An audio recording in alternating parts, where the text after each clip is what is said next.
Good morning, campers, and welcome to Radio Camp Halfblood. I'm B. And I'm Zack, and welcome to the world's shortest episode, or chapter. Woo! Chapter 14, it's a couple pages long. Not literally, it's like 4 pages long. Let's find out if Percy dies. Wouldn't that be a plot twist if he did? He does not die. Yeah, I just said, I die, the end. Actually, do you want to... I love the beginning of this. I'd love to tell you I had some deep revelation on my way down that came into terms with my own mortality. Laughed in the face of death, etc. The truth was, my only thought was, ah! It really reminded me of that scene, especially in the Netflix show of Unfortunate Events, where Klaus is just screaming the whole time that they're falling down the elevator shaft. They're just like, ah, ah. One of my favorite jokes is when they start screaming, and then they stop to catch their breath. And then they proceed to scream again. Yeah, that's a really good joke. Or like the good old like Many Adventures of Winnie the Pooh. I forgot the one from the 90s. The Winnie the Pooh from the 90s. They had like a gopher character that when he would always fall down a hole, and then he would like whistle as he fell, and he would just get farther and farther away. Yeah. It's like, it's not even that funny of a joke, but I have an affection for it. I mean, just imagine, because you're free falling about 600 feet. That must suck. Yeah, that's like, I feel like that would just be so viscerally terrifying existentially to just be like moving through space. Well, no, because like for the most part, you would actually have time to like actually think about what just happened. Yeah, that's what's horrifying. It's like it wouldn't even be quick. Yeah, I keep thinking about like also in Gravity Falls, there's like a moment where they like fall down like an endless pit basically, and after a certain while, they're just like done yelling and they're just falling and falling and falling, and it's like yeah, and like they're bored. They're like playing games. Yeah, they're like talking and like telling stories and stuff. It's actually like one of those like episodic episode. Yeah, where they like tell little mini stories, and it's kind of funny like the concept of a fall that's so long that you could just like chill out and realize you're falling. I'm pretty sure like if you like had like that free fall experience, that'd be like the best sleep you could ever have. Because you have nothing touching you. You're just like, no, I feel like that would just give you like kind of an upset stomach or something. No, I think it would be so awesome. I mean, just imagine sleeping in space or in stasis. But yeah, so Percy's dealing with his own mortality, which, I think in most situations, I think Percy's handling this correctly. Yeah, I think I would just scream, probably. Oh, no, I would scream like a baby. I'm kind of a baby when it comes to, like, roller coasters and stuff, so, yeah. It's funny. I'm so used to being high up and doing stuff where I'm pretty much on a ladder on some plywood. Yeah. Except I hate heights. So you just kind of, like, push it out of your mind. The thing about me is, like, when no, because I've already fallen once. I've realized it's not going to be as bad as the last time unless I hit my head. Yeah, you might hit your head. You never know, is all I'm saying. I don't mean to plant that into your brain or anything, but the thing about me, like, when I go on, like, roller coasters and stuff is I don't even scream. I just, like, make, like, a very like blank terrified expression, sort of like I freeze up.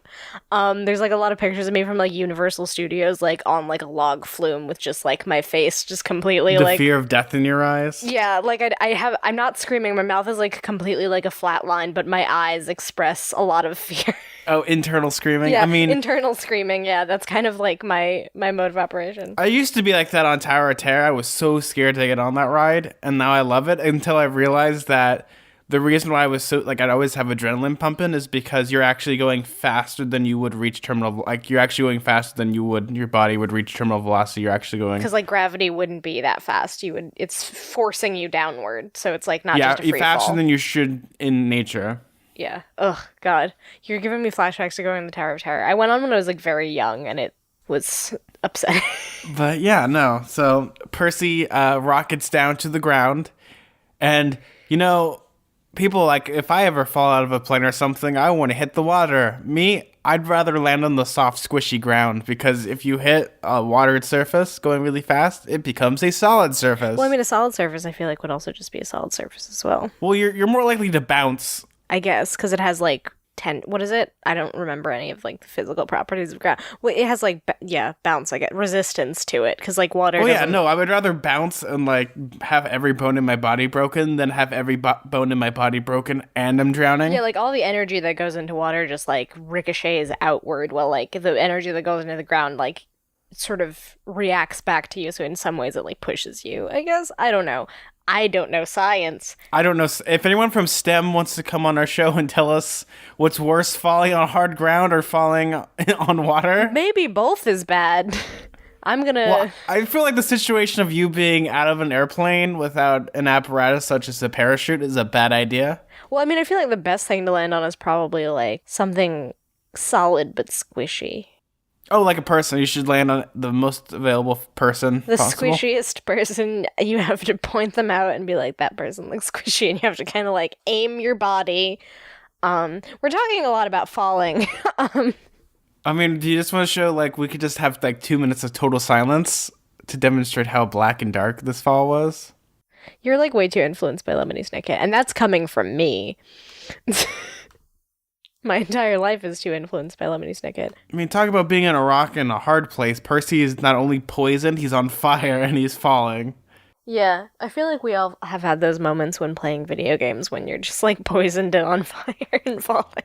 So, surprise, surprise, the river catches Percy like a baby in its gentle hands. And Percy starts drowning, but not really, because he can breathe underwater. He's a mermaid. Yeah, there's like a bubble around him, basically, where everything's dry. It's kind of like, have you ever seen those crazy videos where they spray something with like that hydrophobic spray, and then they just like pour juice all over themselves, and it just like pours off? Yeah. It's super cool. If you've never seen those videos, you should definitely. Just how weird that would be to, like, be underwater and be completely dry, but you still feel super cold.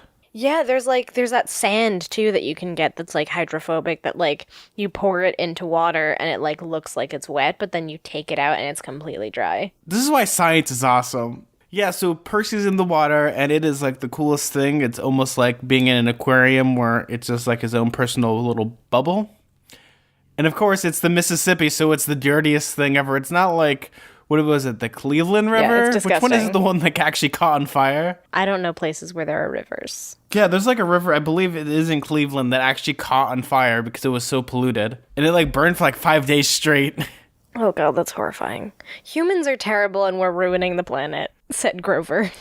And also Well, me. as you, like, look in the Mississippi, Percy just sees all this trash and gunk because, you know, this is Yeah, it's pretty sad. There's a lot of ecological stuff going on in this book. I think Rick Riordan loves trees. Yeah, well, trees are nice, you know? A lot of people don't love trees. Yeah, and we call them mean people. But yeah, it's kind of a disaster. But yeah, no, it's interesting. I would love to see this, like, in, like, cinematic form of just have, like, a super wide shot of Percy in the water, because he sees, like, catfish and, like, wreck ships and all this stuff, and just how beautiful this would look. Yeah, I always found catfish to be a gross concept as far as, like, food. I'm sure I would eat it if presented to me, but, like, they're just really, like, mud bug Mud bugfish. creatures. Yeah, like, they just crawl along the ground in, well, like, the ocean floor, I guess, river floor, and eat garbage. Well, I imagine, okay, They so just eat B, I garbage. think we could easily serve, you know, mud bug fish with, you know, just bug meat lobster.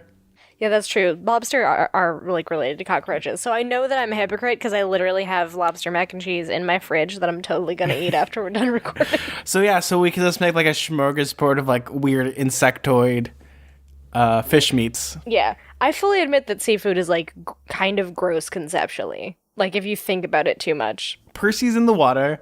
Percy's just chilling out, doing Percy things, such as, like, he grabs a lighter and, like, lights a McDonald's wrapper on fire, and it just, like, he's not the brightest person. It's like, man, it's dark up here. Yeah, it's like, let me just add to the disgusting refuse in this river by lighting a McDonald's wrapper on fire.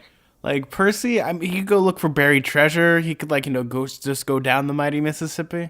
12-year-olds like lighters. They just do. They're very amused. Getting close to the unholy triad. The homicidal triad. Yeah, the McDonald triad. You know, lighting fires, wetting the bed, cruelty to animals. Cruelty to animals, yeah. We're about one. I was just talking about that the other day. I mean, he's not lighting fires. It depends, though. I had a story where I accidentally almost burnt my house down because I had a lighter, and, like, I thought it looked really cool on the carpet. Jeez.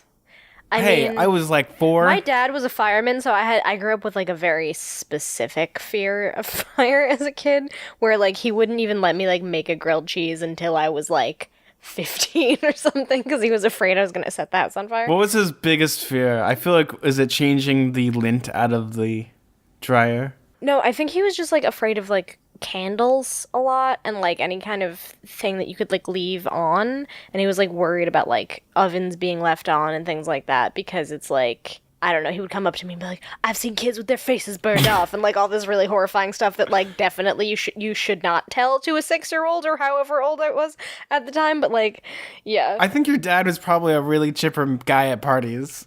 Yeah, no, he was a real bummer. But like the thing is like he loved fire. Like he loved like fire pits and like setting things on fire and grilling and all that stuff. But he was like afraid for like my sister and I to do that or like any young kids or basically anybody else. He called us like civilians. He would always be like, stand back, civilians, like whenever he would like light a fire in our backyard or something. And I'm just like, okay, listen, you're a firefighter, not a fire wielder. You don't have a special pass to make fires. It's a pleasure to burn. Yeah, he kind of acted like he was a little bit of like an expert. It's like, you put them out. That's your job. That's the reverse of what you're doing here. So while Percy's like walking around, he actually starts to hear a voice that sounds vaguely like his mom. Yeah, but it's not his mom. Ooh. Who is it? Nymph? What is it? Like a creature thing.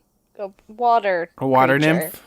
There we go. We got the words out. Yay! But it's just like this most beautiful, elegant, like, creature that is really beautiful. And she's like, come swim with me, Percy. That reminds me of like the creepy mermaids in Harry Potter. I mean the creepy mermaids in Pirates of the Caribbean 4? I really like the description they give her. She had long, billowing hair and her eyes barely visible were green like mine. It kind of like turned into like a weird like lump as well. And it's like, Mom? No, child. Only a messenger through your mother's fate is not hopeless as you believe. Go to the beach in Santa Monica. What? It's your father's will. Before you descend into the underworld, you must go to Santa Monica. You know how symbolic that is? I actually know. You know why they picked Santa Monica? Why did they pick Santa Monica? That's the end of Route 66. Oh, that's cool. That makes a lot of sense because it's like a travel book. I almost said movie. Same difference. Yeah, it's like the Route 66 is like indicative of like the road trip, like traveling Americana ethos. So that's kind of cool. Yeah, and also I used to live in Santa Monica, so that's... Is Santa Monica the beach where they have Corgi Beach Day? Yes. Now, B, what are your thoughts? Because I guess this is like an interesting thing of just having these godlike kid of Percy who can just heal him, because he heals himself from both poison, fire, and being stabbed. I think it's okay to an extent, but I feel like that power is very like Deus Ex Machina. Yeah, I was just gonna say that, like, if he himself has the power to just, like, heal, and, I mean, I guess Deus Ex Machina would also have to play a part if anything serious happened to Percy, because otherwise we wouldn't have a main character. Again, that's, like, the kind of thing with children's stories and, like, having protagonists in them, is that, like, you can't really kill them unless you're ending the series or you're like having a new protagonist come in or some sort of thing like that, but it's usually not something to happen. So it's like there's really not that much tension going on, and either if he can heal himself or it's like someone who swoops in and heals him or saves him last minute, it's like the same thing functionally. So I guess it's not that big of a thing. I mean, having the death of a child in any medium is a horrific and terrible thing. I remember, I don't know... Looking at you, Bridge to Terabithia. No, I'm going to actually bring a good example. Do you know what Dead Island is? Dead Island? Dead Island, yeah. No, I've never heard of that. But people started buying this game because of the trailer, because it has a zombie kid in it. Okay. The whole trailer is this girl turns into a zombie and attacks their parents. And that's what bought the game. It's a terrible game. But everyone remembers the trailer because it was like, whoa, there's zombie children? The dad has to like throw the girl out of the window. Oh my god. Like the whole trailer is all in reverse. So you throwing a child out the window is just like there's something very funny about that. It's also not terrible, but it's just like the physical comedy of that. But I mean, it's like it's a horrific. You laughed, but it's like I know people that cried when they saw that trailer. But I mean, that's because it's like that weird primal thing in our brains, like you don't want to see kids dead. Anyway, killing kids in general in basically any kind of media is really. It like ratchets up the stress, I guess, and like the intensity. Like an adult could die in like pretty much any Disney movie, but And as no soon one as like can a bat an kid eye. dies, it's like incredibly dark. I don't know like what it is, but it's Well, I mean, it's also like you don't kill the dog or the animal. yeah, like the kick the dog thing where it's like it's so much more heartbreaking to see something happen to a dog or a kid, I guess, because they're like innocent in a way that adults aren't. Yeah, even in like something like Unfortunate Events, which like prides itself and advertises itself as something that is Almost like the anti-children's book, yeah, almost. exactly. Like that's like against all of those tropes of children's literature and that won't have a happy ending and that everything won't turn out the way you expect and stuff like that. But even so, you know that nothing's going to happen to Violet, Klaus, or Sunny because they're like the main characters. There's like definitely peril, but like it's pretty clear that they're going to survive. Well, in Series of Unfortunate Events, there's the famous gunshot fade to black scenario where, characters will just disappear. Yeah. And, it's the equivalent of gunshot fade to black where it's just like, did they die? Is it a real thing? Yeah, or I guess like the Quagmires, you could say, like it's ambiguous as to whether they died or not. No, Even but- so, they're not the protagonists. But Violet, Klaus, and Sunny, it's like, they're probably not going to kill them. Very close to one of them. Yeah. Oh, yeah, there's multiple times where they're in peril and almost die, for sure. Book 11 is going to be the most horrendous at the end. Yeah, I'm really stressed. Then again, like if you look at, here we go. If we look at Harry Potter, and you look at like, a they do drink. kill kids, or I guess teenagers are different though. That's the weird thing. Like you can't be like, Yeah, oh, it's like the Hunger Games. It's like, oh, you're old enough to murder each other. Now you can die. which I mean, if you look at the Hunger, actually that's another good example. If you look at when Rue dies, because she's about 8 or 9. Right, that's really rough. But then when the other people die, it's not as yeah. That actually has a purpose to the plot. Like this, she's the trigger that causes the flame of revolution. So like having like a kid die, there needs to be some weight to it, not just like bang bang. Oh, they're dead Yeah, now. during like a fight scene like that, it would just be like really weird if Percy just like fell to his death literally and then just like especially in such like a weird anticlimactic way where he just like fell out of a window or like a gaping hole in a monument and then just splat. Like that'd be dark. I don't know. Well, I mean, I love those YouTube videos where they'll take like scenes like from Spider-Man where he gets hit by a car and then it just fades out and it goes to the end. That joke never gets old for me, where they just like show a trailer for something and they like where someone would typically survive. They're just like, and that's the end of the movie. The end. Didn't they do that with Lord of the Rings? Someone did that. Oh yeah, no, there's a really famous GIF set of just I'll have to find it and send it to you, but it's like the alternative version of Lord of the Rings where they use a catapult for Frodo to shoot him into the mountain. And I just remember because there's a part where Gandalf is like, remember, Frodo, the best piece of advice, tuck your knees to your chest. Oh, yeah. Have you, I think there's this, cartoon, but I'm not sure what it's called. I think it's called How It Should Have Ended. And they Is show, it the one like, they use Legolas to like shoot an arrow into the Yeah, volcano? yeah. Yeah, I've seen There's that like one. a couple ones, but like they did one of Willy Wonka that's very, very funny about the scary tunnel scene that happens in the movie where like they take them all into a scary tunnel and they're like screaming and then he's like lying in a pile of chocolate and vaguely possibly drunk. Anyway, you should look it up. It's very funny. Not a candy making tunnel, no. A scary tunnel with chickens getting their heads chopped off and it's like, Wonka, what are you on? I'll tell you what you're on. Roald Dahl Psyche, that's what you are. Yeah. Though actually that's not in the books, but still. But yeah, no, so Percy gets all these messages to go to Santa Monica, so they need to get to California. And, they gotta go to the beach, and before they go to the underworld, because they know that it's in Los Angeles. Which, it's really funny. I could just go to Santa Monica right now in about 40 minutes.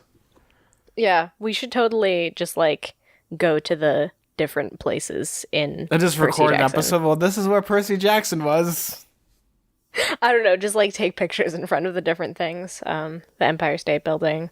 Sir, do you know who Percy Jackson is? No, good. Let's keep it that way. Just walk away. It's not one of those things where it's, like, something referenced in a book that, like, clearly a lot of people there are there because it's referenced in the book. It's like, these things are famous in their own right.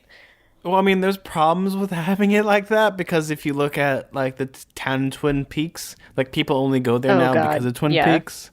Exactly. Like, there's certain places, like, the small towns love it in the beginning, but then when people start like taking stuff out of the the town. The town where they filmed Halloween Town is like a place. There's like a place in Oregon that has like the like pumpkin in the center of town and stuff. I really want to go there. It looks really great. Again, there's like you can look at the romanticism, I suppose, of America and how we have these pieces of Americana that are in film and people kind of make those treks. Like one of my favorite films of all time is It's a Mad, Mad, Mad World, and half of those places don't exist anymore because people build on them. And this was like... that's kind of sad. No, it's just land development. It's nothing big because they filmed most of it in the desert. I was thinking about how the playground, like where I would go when I was growing up, like was bulldozed to the ground. And there was like a whole like contingent of people trying to save it. And they're like, save the imagination station. And like people were donating. And, yeah, that's what it was called. It was like a wooden playground. Have you ever been to one of these? It's like a wooden playground. And like it looked like it was a castle. And there were like a lot of like things made out of tires. It was really cool. No, not really. But so Percy then gets out of the water, going around town because there's just following the screams in the ambulances. Yeah, the thing about the chapter title is, like, he becomes a fugitive. Like, he technically was already a fugitive, now he's just more of a fugitive.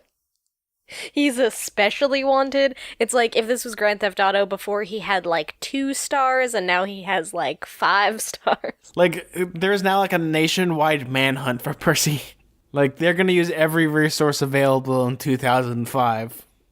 Yeah, don't they have better things to do in 2005? There's like... Well, I mean, he blew up a national monument for all they knew. I guess that's true. They thought he was a domestic terrorist. That's another thing, too, that it's probably like, in like the wake of 9/11 and stuff, it would probably be like a totally different thing as far as like security and stuff.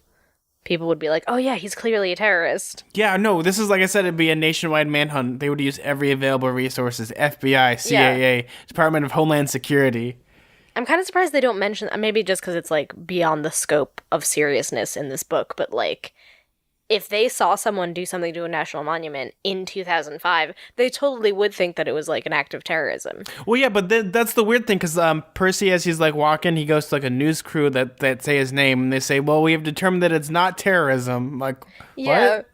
I mean, like, the definition of terrorism is, like, anybody who does something to terrorize people, and that's like, what else would be the motivation for blowing up a building if they don't know all of the mythical, magical stuff for why the building got, or whatever, like, not the building, the monument. They also have, like, security tapes of him doing this. They don't see the monster and stuff. Yeah. They just see Percy, like, running around fighting mysterious blur. Yeah, that's what, it's, like, weird that they would, like, you can't determine something's not terrorism until you know the motivations of an act.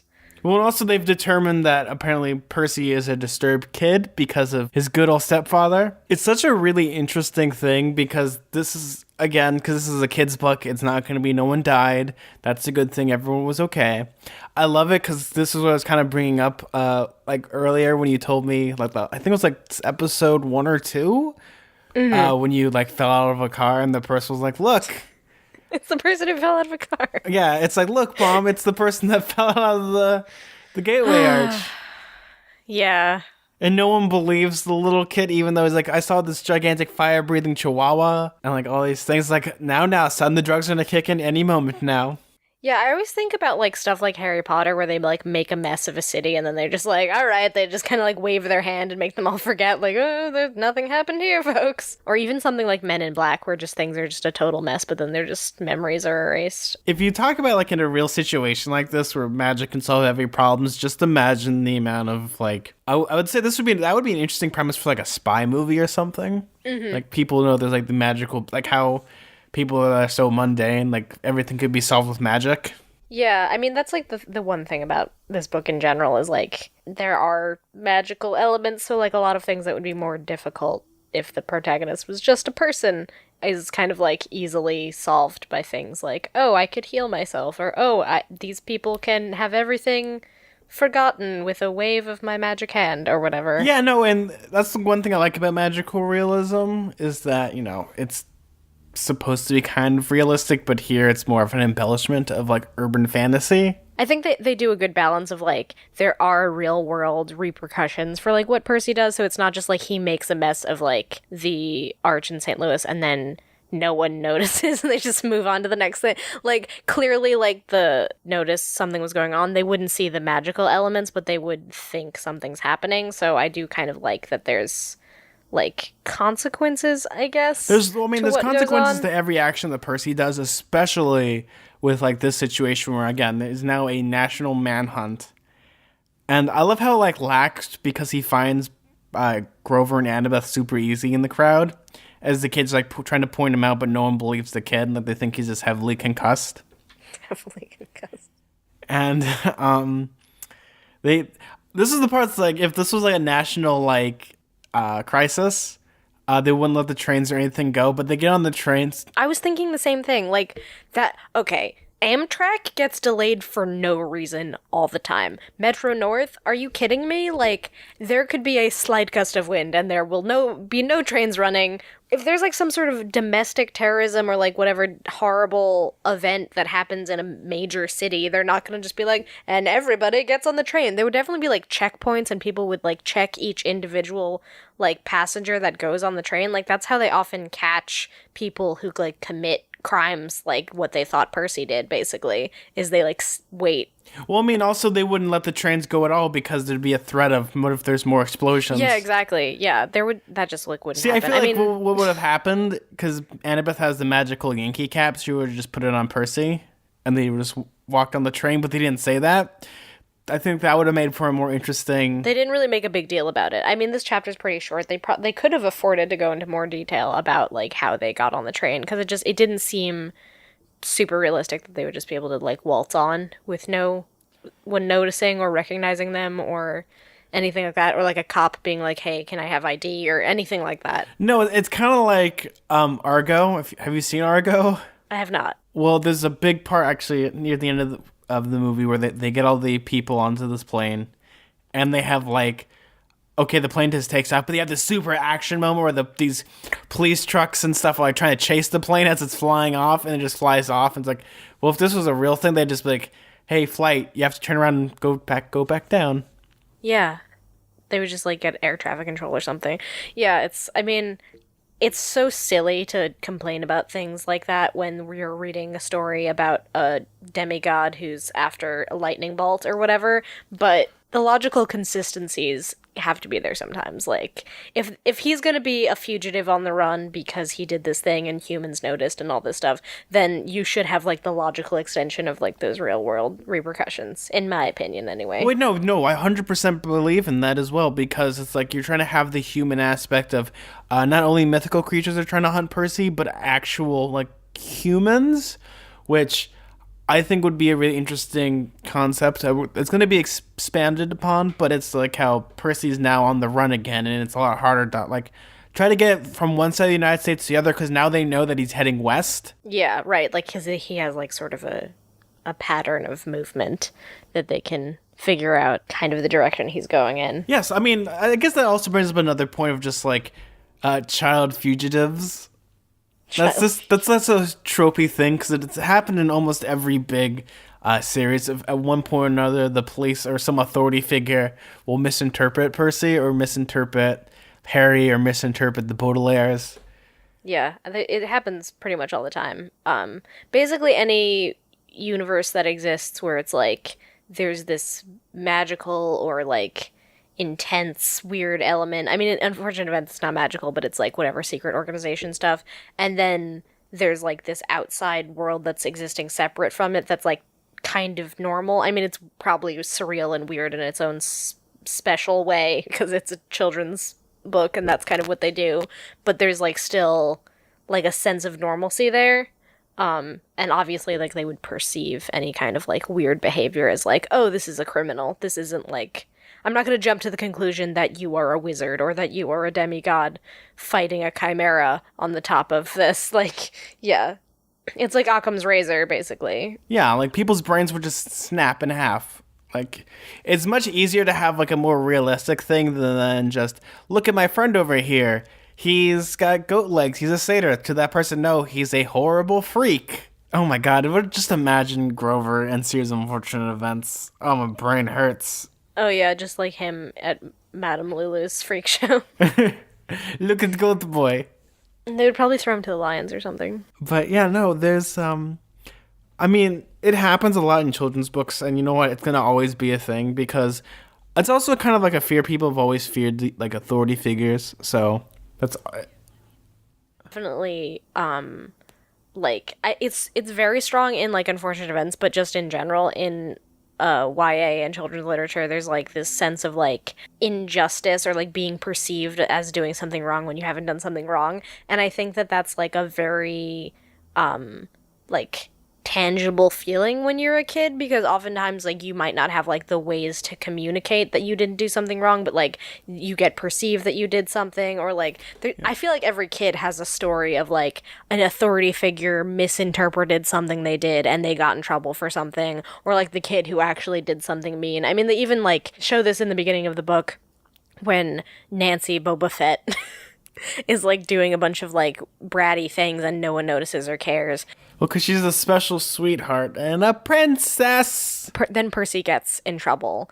And the same thing with like someone like Carmelita Spatz, where it's like, oh, we're in this school that has like these arbitrary rules where we just want to like live a normal life, but we get in trouble for just existing. But this kid is doing all these like rude, terrible things and no one notices. And like that's totally like strong emotion that you have when you're a kid. Basically, everyone's an authority figure to you if they're not a child. Yeah, no, there's like a lot of rules set in place, especially like with I guess our modern society now, and just like not just fearing the cops, but just fearing authority in general. The most times it's always the people that are the outsiders or like don't really conform to society that have the most problem with it. Oh yeah, for sure. I mean, like, which I guess if you're reading a book about kids that have superpowers, what else have than the perfect outsider? Yeah, like a metaphor for anybody who's seen as other. Children's literature in general does a really good job of like criticizing the concept of authority and being like, okay, well, where does this authority come from? And is like, are you getting all of your information before you're assuming that something bad is happening, like that kind of thing. And I think that's like a good thing to teach kids, because yeah, there's like the reverse kind of thing where like a lot of times it's like, and if you're lost, you just go to an adult and you just trust them and what, but you know, there's also stranger danger, so those two kind of go hand in hand. But there's like a way of talking to people, and then there's a way of like handling a situation completely wrong, and Percy's actually dealing with the situation quite right, instead of just like, hey, I'm just gonna go to the cops and explain everything to them. Yeah, like they're not that could have ended you so poorly. Like, yeah, but it's kind of messed up. Yeah, I mean, like, Unfortunate Events does this like over and over, where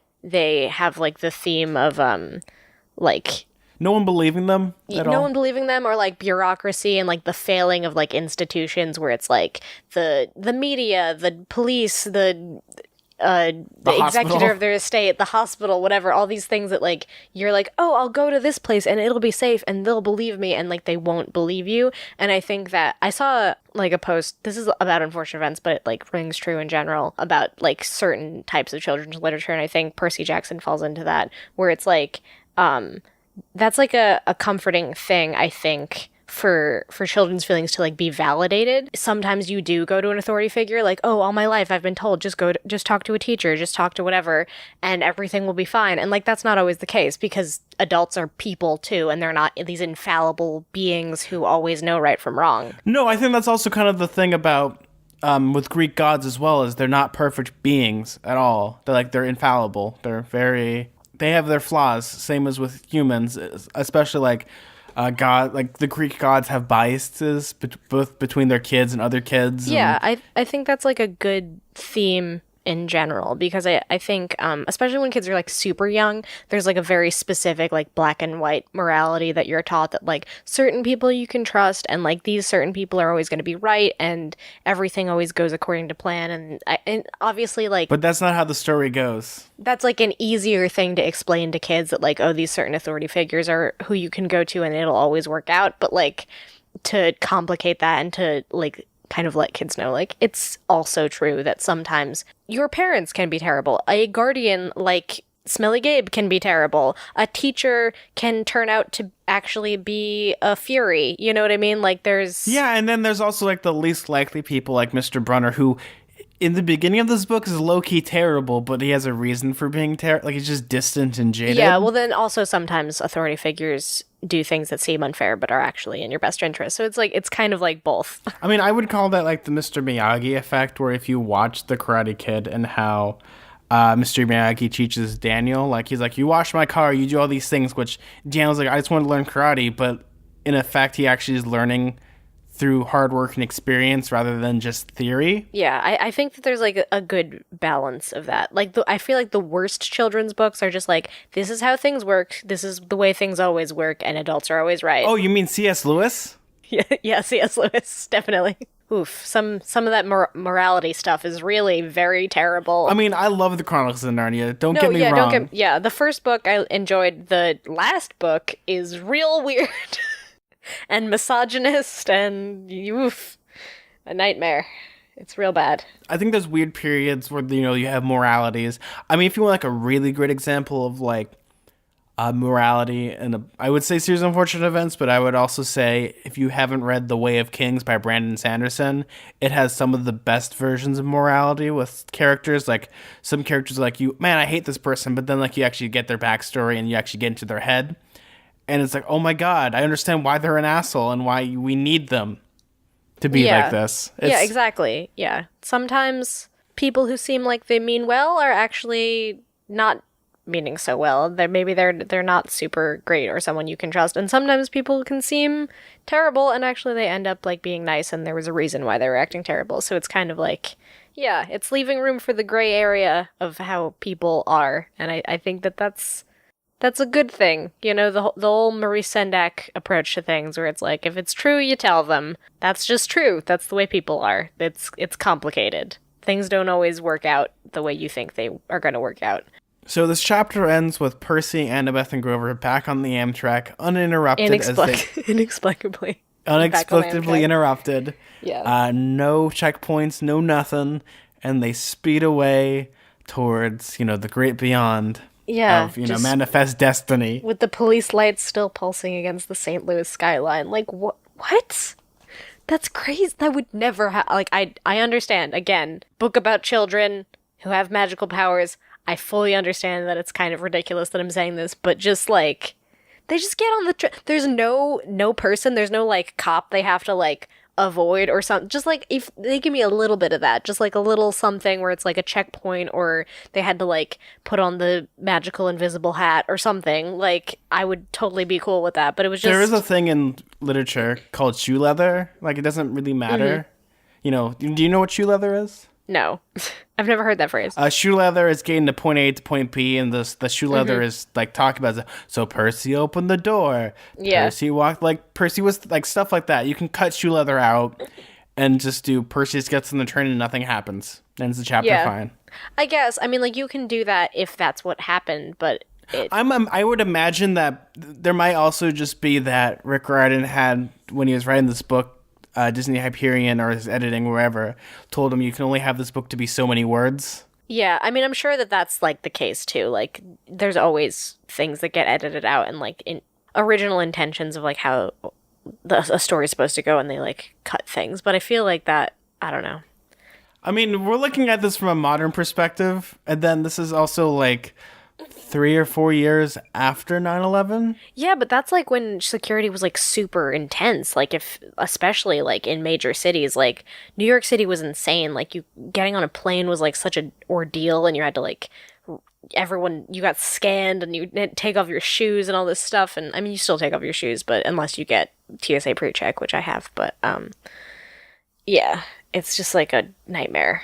It's a kid's book. I don't think it's not gonna be like some like Tom Clancy-esque espionage book. I guess, but I could easily see them writing a scene where it's like, and then the cop standing there. You know what I mean? Like, no, I totally see that. Or at least like some people are suspicious, but you know, they get on the train and then it's all right. Maybe in the next chapter someone finds him out. I'm not gonna tell you. Oh, right, that's true. Like, there's plenty of ways, but I mean, the hardest part was actually getting onto the platform during this mass hysteria, and they did it. That's true, too, is I guess there's, like, so much a ruckus, I guess, that they slipped past in the chaos. I mean, also, I guess there's also the school of thought of just there's so much, like, they're more afraid that he's still in the city. He wouldn't take a train has a 3-hour layaway. Yeah, I guess that's also true. Like, because there's another weird thing about, like even stuff like TSA, like, people have studied this, that, like, it's more of, like, a theater than it is, like, an actual thing that helps. Well, I mean, it's more like it's safety. It's just, like, the idea of safety. Yeah, it's like the optics of safety, where it's like, oh, this looks like this will probably make things safer for me, but like there's someone who's like written an article about like, oh, I snuck all of these weapons and things onto a plane to show how TSA misses things, and it's like that. It could easily be something like that, where everyone's like panicking and looking in the wrong place, and then in the chaos he was able to sneak by. Like, I guess I could believe that as well. I didn't really think of it from that there's angle. Plenty of theories that we could have. I feel like we should just have like a conspiracy board. Well, you see, the person that was supposed to be the railroad tracks was still eating food at 5:58. That's true, yeah. There's also human error, where it's just like, maybe there was supposed to be a guy there. So the chapter ends, they're going away, and what do you think is going to happen next, B? So the next chapter is called A God Buys Us Cheeseburgers. Buys us cheeseburgers, yeah. So B, did you get any messages this week? Yeah, I got a message from someone on Tumblr, which I don't get a lot of messages about this podcast on Tumblr for whatever reason, but from the username Kiss Me Hardy, Kiss Me Quick, which is a long username, sent me a message that said they like sent me like a unfortunate events meme, so that's not relevant to the podcast. But then they also said, also, you're a wonderful, knowledgeable NB who is way too hard on themselves in the last Percy Jackson pod. My partner and I listen to your podcast, and they're really enjoying your take on Percy Jackson. Well, as an elementary school librarian, I love hearing your thoughts on ... pretty much every book. You're doll-iteful. Ah. Anyway, hi, and also bye, and sorry for the awkward random message. Your message wasn't awkward or random, it was very sweet. Also, that's what I hope my legacy is that I am a wonderful, knowledgeable NB who is doll-iteful. That's like, I want that on my gravestone. That's like the nicest thing anyone's ever said to me. Oh, yeah, that's really nice, actually. Yeah, so, the pun is like so chef kiss. It's very good. We actually got a part of our correction corner, so this is... Oh no, what did we do? It was probably me. Was it me? No, it was actually me. I'll hold up to this. Oh yeah? Hi, Zack and B. I just listened to your podcast on the 4th chapter. I'm German and attached the German cover that I know. I still like the American cover more. After a lot of Googling, I finally found the one you found, and it's not an actual thing. You will never find it on an actual book. Even if you go to the link, you can buy the book with this cover I attached. I love the podcast and the Percy Jackson books. I love to hear more. Bye from Helena, or Helene. Oh, so that the cover of the Minotaur and the Tidy Whities isn't real? I did some more research on this before I came here, and... Okay. So I was right and I was wrong at the same time, because I remember seeing it with Rick Riordan presenting covers from the world to an elementary school, and it turns out it was one of the original concepts that never came to print. Okay, it was a concept sketch. Yeah, they never really got past. But the way I always just assumed that's what it was because Rick Riordan said it, and Rick Riordan's a troll, so... Yeah, I mean, that makes a lot of sense, that they were like, all right, what about this? And they were like, please do not. This is a very bad design. So, yeah, so in theory... Thank you for bringing that to our attention. Actually, I like the other German cover there is. The actual one that isn't. The one with the underpants. We actually, that was the only real message we got. Just a correction, but thanks again, Helene, for that. We really appreciate it. Yeah, I think that's all my messages. We got the greatest thing, though, and that is... Oh, yeah. We have a new Patreon patron person. We're in the money. We're in the money. We got $3 a month. Amazing. 3 didgeridoos. Where would I even store 3 didgeridoos? In your house? How much space do you think I have in my apartment? I barely have room for the Christmas tree that we bought. I had to put it in a weird corner. Why do you still have your Christmas tree up? I don't have it still up. I had to pack it away, but it's in a giant box. The giant box is in a little nook in my apartment, and there's no more space now. We're out of storage space. You're out of storage space for your didgeridoos. That's all I'm saying. Remember, like, in the late 90s when didgeridoos were, like, a meme where every show had a didgeridoo for some weird Yeah, reason? what's up with that? Yeah, that totally is a thing that was happening on TV. I don't know why. I guess because it's a fun word to say, and they have a fun sound to them. Though, okay, there's one thing that we do have to bring up, not all seriousness, I think it's funny. We finally got our first 1-star review. Oh no, yeah. So yeah, this is really like a give and take kind of week. We got our first patron and we got our first 1-star review, so it's kind of like, everything so balances 1 star, out. and I think, you know what, being all seriousness, before I laugh my butt off on this review, we actually do enjoy negative feedback. It helps improve the show greatly. Yeah, totally. I take criticism. This is why I'm going to laugh my butt off, because there's a right way to give negative, constructive criticism, and then there's a complete wrong way. This is the complete wrong way.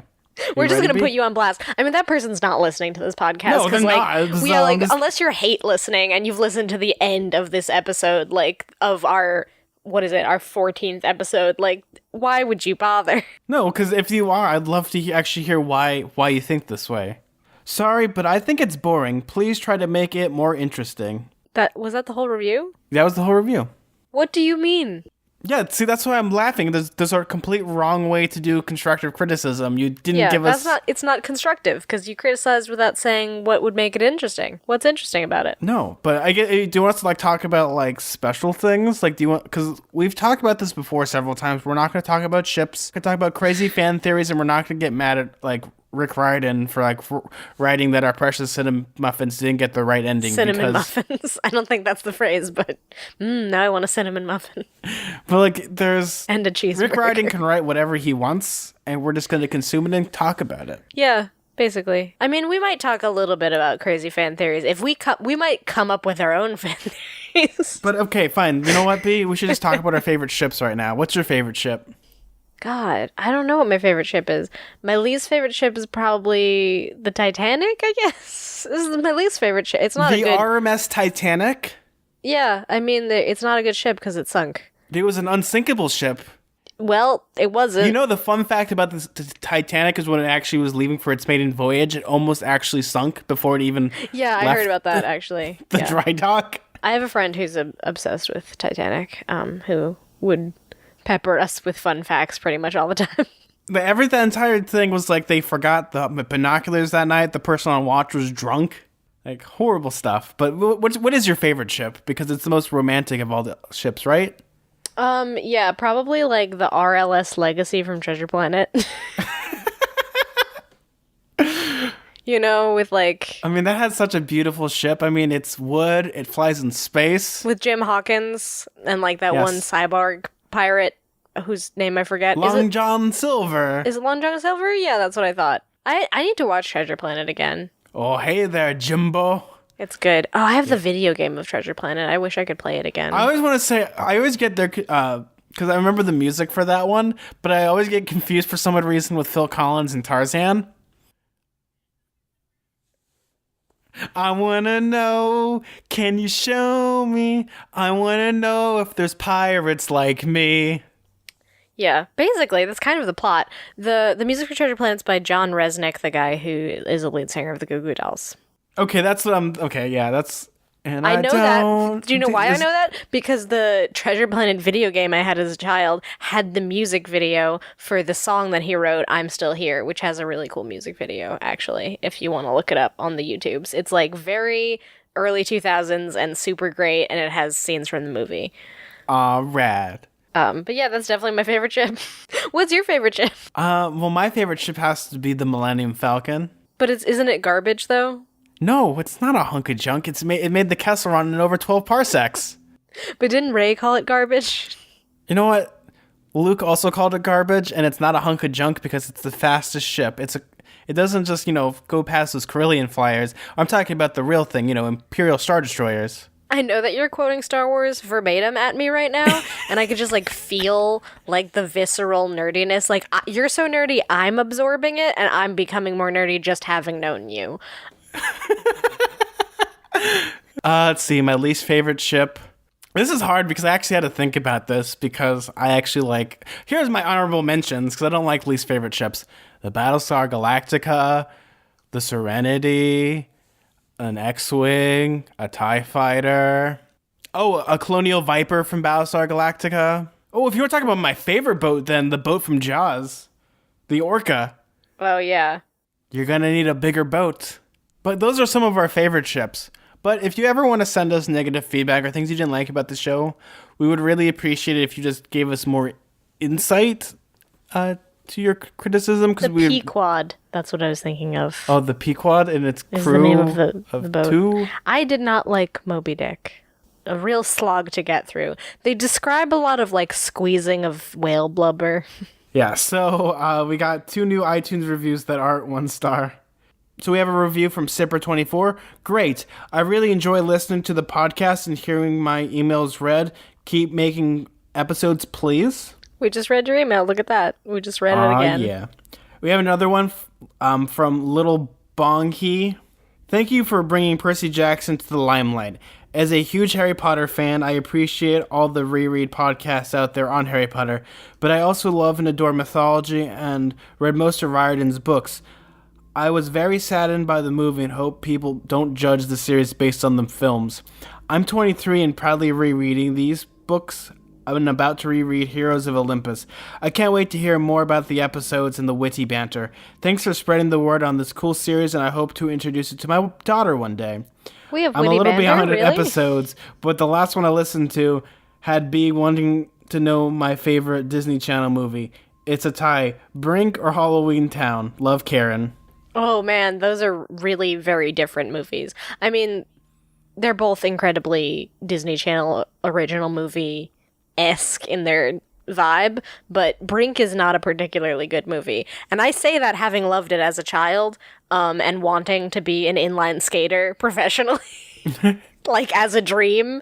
Very ridiculous, because I was okay at inline skating at best, and I skated, like, in my basement, not at, like, a skate park. Well, my favorite one is the one where the kid accidentally gets the wrong sea monkeys and makes a clone of himself. Oh, yeah. What was that one? I forget that one. Is it called, like, Another Me or something? Oh, I think, Another Me. Because that's Disney Channel right there. That's how they named things. Just like what it says on the tin. Xena. Oh my god, yeah. 1, 2, and 3. Xenon Warrior Princess. Or no, wait, no, that's not it. Xena Warrior Princess and Xenon Girl of the 21st Century. That's what it was. Fun fact, my sister, her nickname is Xenon the Warrior Princess. Is she really buff? Yeah. No, she's a gymnast and an acrobat. Whoa. I'm the opposite of that. I'm pretty much as far away from Lucy Lawless as you can get. One of my favorite videos of Lucy Lawless is she was like on an oil rig, like protesting, and she did the war cry, and it's like one of the funniest things I've ever seen in my life. That's really awesome, actually. That's a lot of chutzpah right there to do something like that. Yeah, I like this chapter is very, very short. There's not much we could really talk about it for. We still managed to talk for a little while, believe it or not. Yeah, because we found other subjects to talk about, but it's like, this is a chapter that's just like, I just call it the shoe leather chapter, because it's like Percy just needed to get back to the train. Now we're getting back on the road trip. The gang's all back together. Yeah, and they're going to meet a god. And get cheeseburgers. I wonder who the god is. Is it a god of cheeseburgers? I wish I was a god of cheeseburgers. Would I get free cheeseburgers? I want to meet God. Just God in general, or the god of cheeseburgers? The god of meat. Ew. I feel like that person wouldn't be very nice. Or he'd be the nicest, like he looks like Guy Fieri. Oh no, that is the god of meat. That's definitely who it is. It's definitely Guy Fieri. If it's anybody on this God's green earth, it's him. You know, I spent $100 to meet him during a food festival. You met him? I met him. You spent $100 to meet Guy Fieri. Yeah. You're busting this out at the end of the episode that you spent $100 to meet Guy Fieri. Yeah. 100 American dollars. That's crazy. He was really nice. And he gave me a recipe for vegan chili. I have a recipe for vegan chili, actually. Fun fact. But it wasn't touched and signed by Guy Fieri. I guess, man. Now, if you need me, I gotta go to Flavor Town. So, where can they find you, B? I'm sorry, I'm still stunned about the Guy Fieri thing. Give me a sec. I feel like you would have mentioned that sooner. Well, it's never come up in practical conversation when I want to be Seems like it would come up. Anyway, well, it just came up, didn't it? it finally came up, months into My our deep, friendship. dark secret. I've, been friends with you for a while, actually. What, do you not like Guy Fieri? I like Guy Fieri, it's just the surreality of you spending $100 to meet him is totally crazy. I don't think I would spend $100 to meet anybody. Well, it was also a cooking demonstration where he showed how to make foods and knife techniques. It wasn't just, it was also I spent an extra $50 to meet him at the end. It was a $50 event. Okay, still $50 to meet a person? I don't know if I would spend $50 to meet a person. Yeah, Even a you person probably would. If you could resurrect Maurice Sendak and he was yeah, so maybe Maurice Sendak. Yeah, see, but okay, is Guy Fieri Maurice Sendak to you though? Is he? For food, maybe. Okay, that's maybe Alton Brown, but not Guy Fieri. I'd love to meet Alton Brown. He's cool. I would love to meet him. Gordon Ramsay's another. Okay, we're talking about food stars we'd like to meet. You're making me hungry. I'm gonna go eat mac and cheese after we're done recording. You know who we should meet and try to get on the show? Betty Crocker. You mean the person who doesn't exist? Yeah, we should also get Mavis Speakin on our podcast. Talk about typing. And then Uncle Ben and all the other fictional people that they created to sell things. Anyway. Where can they find you, B? You may find me on Twitter at bkellygorman, and you can find me on Tumblr at twinpoetry.tumblr.com. You can find me on Twitter at Suda41, that's SUDA41. If you want to follow our show on Twitter, that's at halfblood_radio. And if you want to follow us on Patreon, thanks again. We really appreciate our new Patreon, Sophia. We really appreciate it, and thanks for the $3. It's going to go all towards the show. We're not going to spend it on any embezzling whatsoever. Yeah, or anything from the dollar menu. Or anything from the dollar menu, or meeting a certain fast food celebrity. But thank you. We won't spend it on meetings with Guy Fieri. It's not meetings, it's consulting for our podcast. What would that even be, consulting? Yeah, he's craft services. You can follow us on Patreon /Radio Camp Halfblood. And if you want to email us messages and send us any wonderful messages, you can email us at radiocamphhalfblood@gmail.com. Well, I'm Zach. I'm B. And keep staying mortal. Bye. See you guys.